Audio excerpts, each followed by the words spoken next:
Last time we did deep tillage on this farm was probably 1995 with a chisel plow. 30 years ago. I was 15 years old, and with chisel plow we was going, I don't know, maybe 10, 12 inches deep. So for the last 30 years, I've never had much reason to give much thought about what's underneath the soil. Well, I almost made a critical mistake that would have ensured that 2025 would have been my last harvest.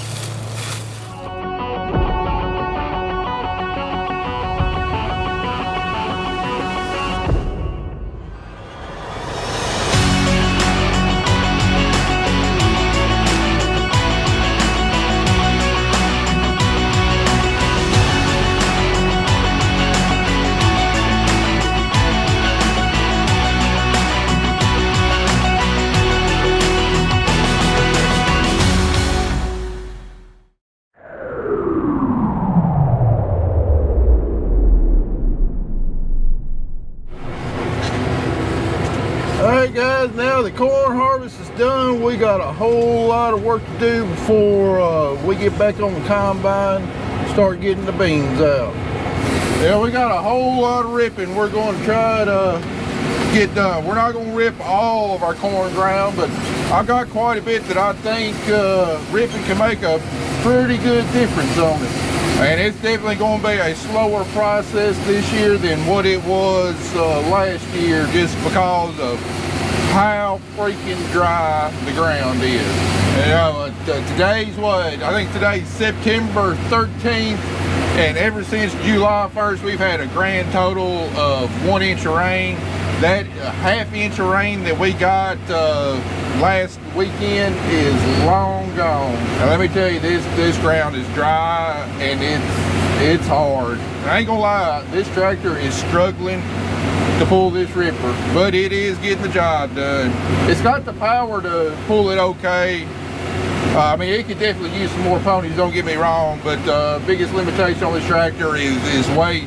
It's kind of a mid-range, mid-sized tractor, and it just ain't got the weight to really put all the horsepower to the ground. We're getting 22% wheel slippage for the most part. I need a bigger tractor, but with the state of the ag economy, a bigger tractor is not in the cards at all. So I'm gonna make do with the equipment I got. We'll get the job done.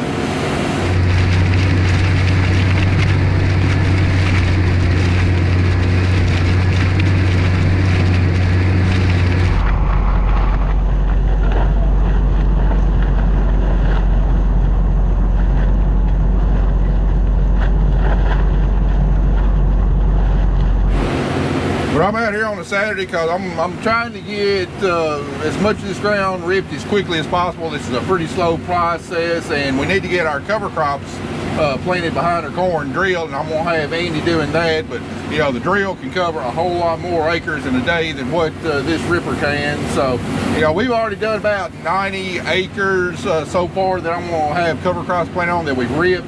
That we've been doing a little bit here and there during corn harvest.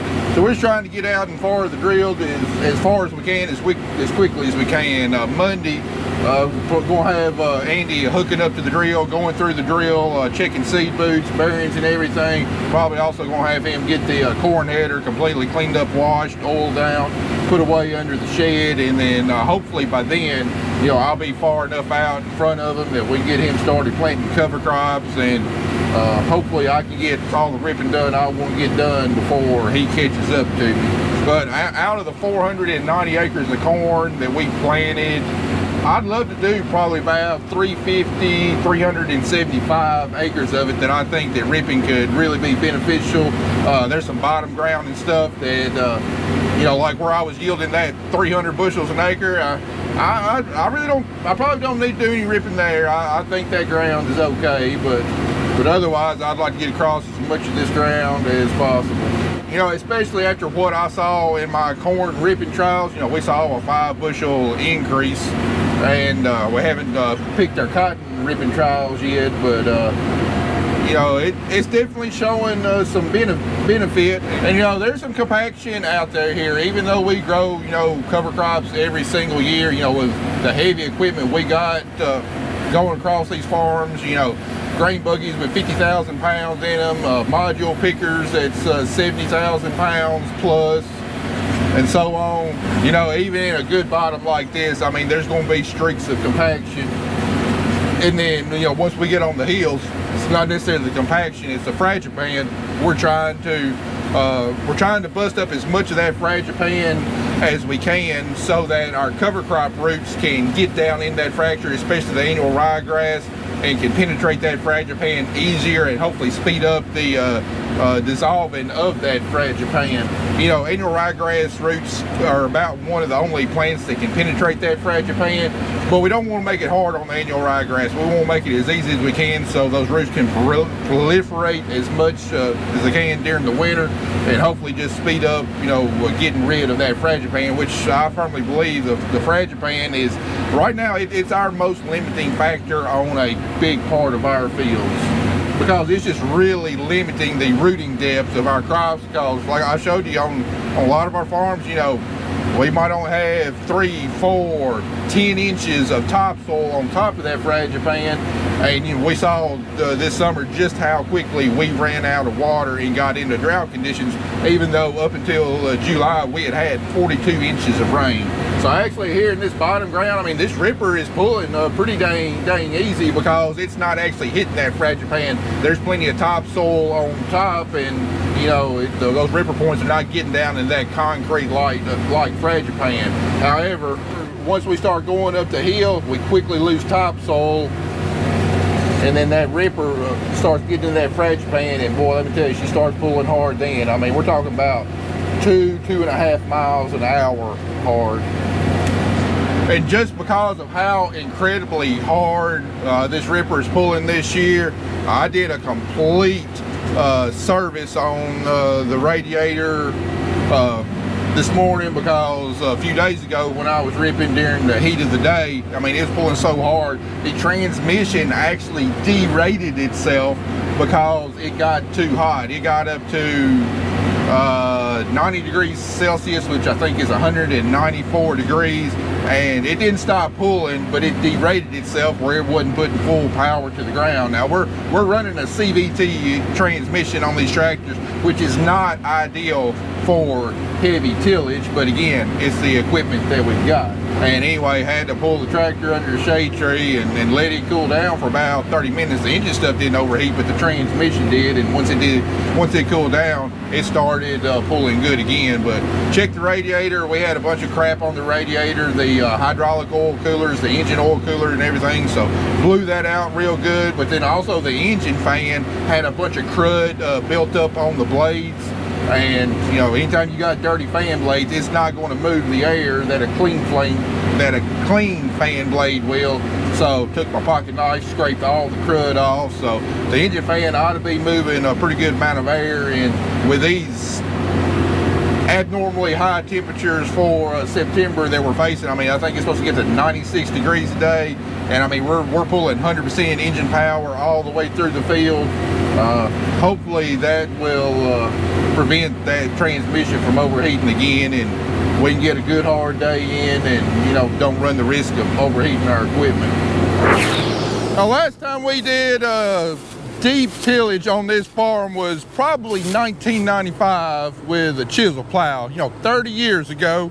I was 15 years old, and with chisel plow we was going, I don't know, maybe 10, 12 inches deep. So for the last 30 years, I've never had much reason to give much thought about what's underneath the soil of this farm. Well, I almost made a critical mistake that would have ensured that 2025 would have been my last harvest.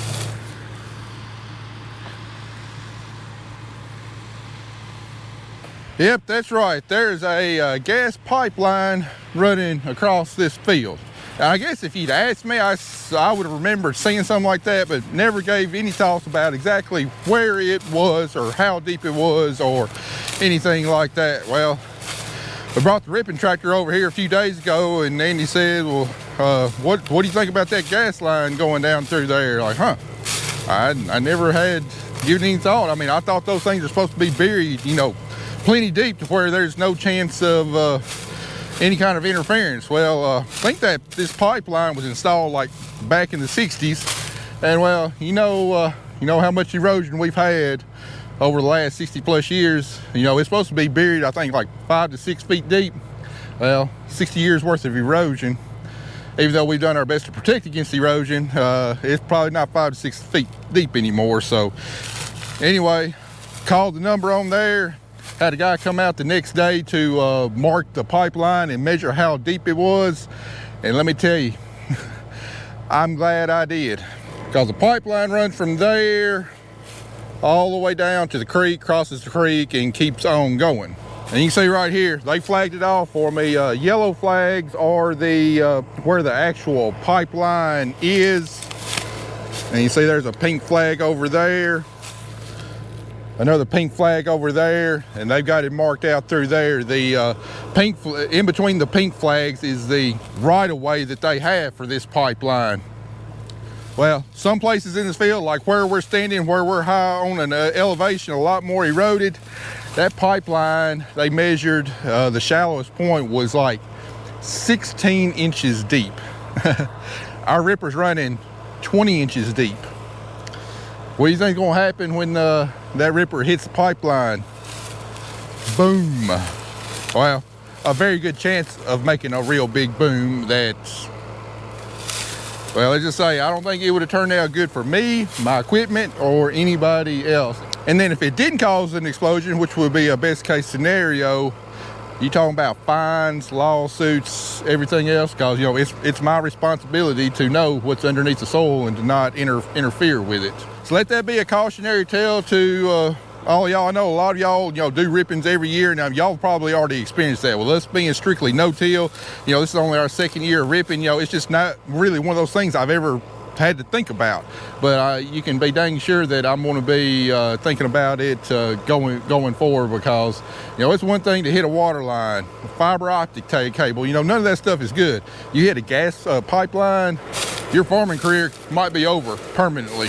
So anyway, they've got it marked out going through there, and I mean, I'm ripping across the pipeline, and when I get to the right of way, I'm just picking the ripper up, going across, setting it back down, and being sure not to get those ripping points anywhere close to that pipeline. All right, let's talk a little bit about canola planting. You know, I told you, you know, we're going to try some canola this year. I'm under contract for 60 acres. When I signed up for that contract, I thought, hey, it's not going to be any problem. We got 60 acres of corn ground I don't have under equip, so I'm not you know, obligated to plant cover crops on it. Canola needs to be planted early, preferably there in September. That would be a good farm to try some canola on. Just try and hopefully find a crop that's that produces more revenue than what winter wheat does. I had a really good plan going forward. You know, originally I was going to try using my drill, mix the seed with some elemental sulfur, because canola has to be planted at a super low seeding rate, like 4 pounds an acre. So I was going to mix the seed with some elemental sulfur, use a drill, but then got to thinking about it. I'm like, I've never planted canola before. We've had a plumb terrible year. This is not the year I need to be doing any kind of experimenting. So ultimately decided we're going to use the planters. So I got all of my canola seed plates ordered from Precision Planting. They showed up, and we're getting close to about when I'd like to plant it. Problem is, we have no moisture in the soil, none. So, you know, right now, if I plant canola now, it's not going to come up. The problem is there's no rain forecasted in the foreseeable future. And Pioneer and everybody else telling me, you know, you need to have your canola planted by October 1st. That's kind of a late date to be getting maximum yields. Well, I've been researching crop insurance for canola. Problem is there's no canola history in Crockett County. There's no kind of T yields that insurance can go off of to give me, you know, what my guarantee would be for canola in Crockett County. The closest county that there's a T yield is O'Brien County, and insured at the 75% level. That's going to give me like 29 bushels per acre of protection, which is nothing. I mean, that's like, you know, maybe a little over half of what my expected production would be. And not only that, it's going to be, I think, like $11 an acre or so for that. So like, I'm not going to do insurance. You know, it's just not worth it. Anyway, but then I also got to thinking here recently that, well, we've got no moisture in the ground. I mean, do I plant in the dust, hoping we get a rain? Or what if that rain finally comes like October 15th? You know, my canola is 2 weeks late for, you know, making maximum yields. Do I want my first crop of canola to be low yielding and that be the first yield on my insurance history? I don't know. Do I want to plant canola and then take the insurance because there's a very good risk of not getting a good stand? Do I want to take the insurance, get paid for a failed stand, and then, you know, that be my first yield history on canola, you know, really hurting subsequent years that I grow canola on what my yield guarantee is going to be? You know, I really need to get the insurance for that type of situation. What about if we don't get any rain before October 15th and I decide not to plant? Well, then I could claim preventative planting, which would be the best case scenario, and I won't have a yield history, you know, affected my future APH. So I'm definitely going to take the insurance on the canola. Question is, when do I plant the canola? You know, if I plant the canola in the dust with no moisture to get it up, I can't then file for preventative planting from insurance if it winds up being after October 15th before we get a rain. That knocks that scenario out. Also, what happens if I plant in the dust and we get, say, 1/10 of an inch of rain? You know, just enough to swell the seed to get it to start germinating, but not enough moisture to sustain, you know, early growth, and then the canola winds up dying because there's no moisture. What do I do? What's the right call? I mean, best thing I can do is flip a coin. That thing is just as good of a chance of being the right call as anything I can guess. Anyway, I called Dylan this morning. You know, he's got 1 year of growing canola, so he's got a little bit of experience, and he said what he thinks he's going to do is he's going to wait for rain, and I think that's going to be the smartest decision. I'm going to sign up for insurance, and then I'm going to wait for rain. Even if it means my canola is planted late, I'm going to wait for rain. But it gives me the benefit that if we don't get a rain before October 15th, that I can then file preventative planting, and, you know, to cover, you know, the loss of that expected crop. But I know right now the one main thing that I don't want to do is screw up my first canola crop.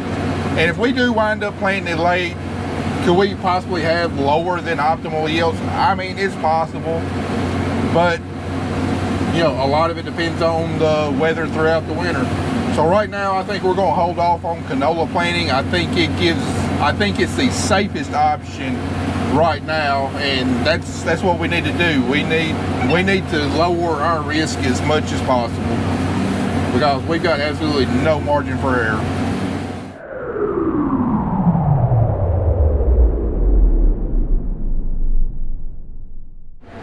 I gotta say, I can't ask for a better Saturday afternoon than what I got right now. My Vols are up on number 6, Georgia, 21-7. We've got a brand new radio announcer for the Vol Network, Mike Keith from the Tennessee Titans. That is a coverage sack as Don Bailey gets there to finish it when Stockton has nowhere to go with the ball. As you can tell, they also jumped on that play like they wanted.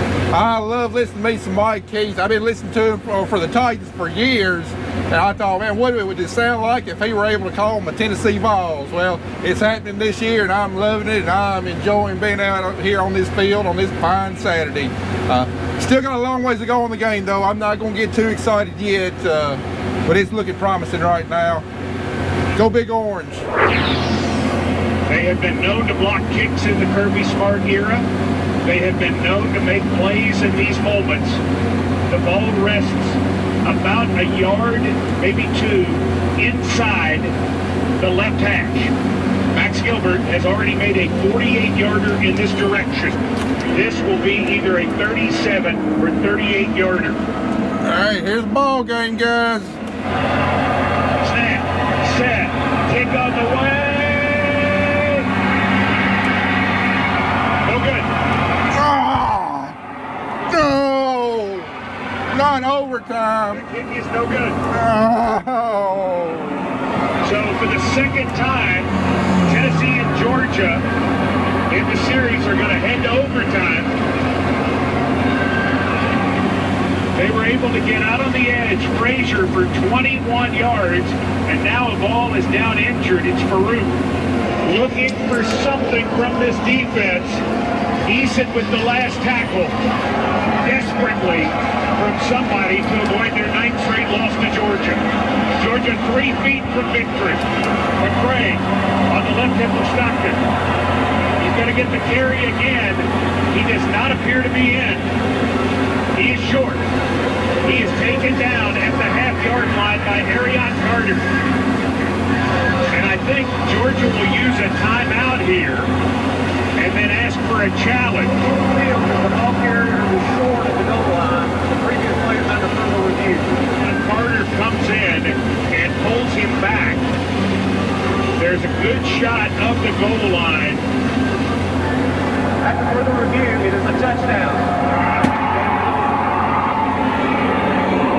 Georgia has beaten Tennessee in overtime by a final score of 44-41. Well, it was a dang fine day until the last couple minutes.